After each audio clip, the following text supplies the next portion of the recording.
ለማኝ ቁራሽ እንጂ ዙፋን አያገኝም። ታለቃቀስ። ኧረ ሀይሚ ምንድነው? ምን ላይ ነሽ ዛሬ ደግሞ?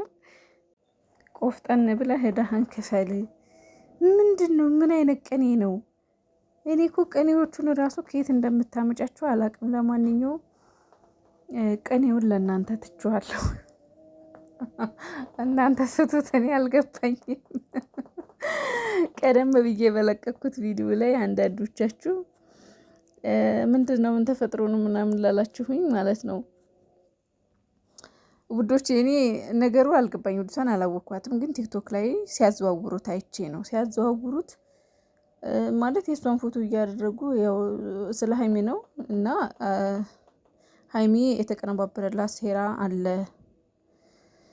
እና እኔ የዛ የቡታጀራ ልጅ ነኝ ምናምን እያለች እያለቀሰች ምናምን ሼር ሲያደርጉት አየሁኝና ማለት ያው አለ አይደል ይሄ ነገር ቢሰሙት ይጠቅማቸው ይሆናል ሼር እንዲደረግላቸው ብዬ ነው ሼር ያደረኩት እንጂ ሌላ ምንም ጉዳይ የለውም።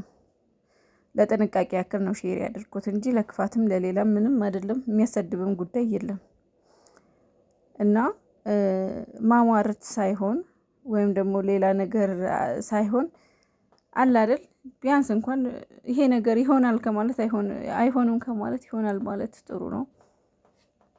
እና ምናልባት ከጠቀማ ብዬ ነው ሼር ያደረኩት። እንግዲህ የደበራችሁ ካላችሁ በጣም ይቅርታ። እኔ ቮይሱን ቲክቶክ ላይ ነው ያገኘኋት። የልጅቷን ምንነት አላወኳትም፣ ግን ቲክቶክ ላይ በጣም ብዙ ሰው ሼር አድርጎ ሳይ እንዲህ ይሄ ነገር ሼር መደረግ አለበት ብዬ ነው እሺ ሼር ያደረኩት ማሮቼ።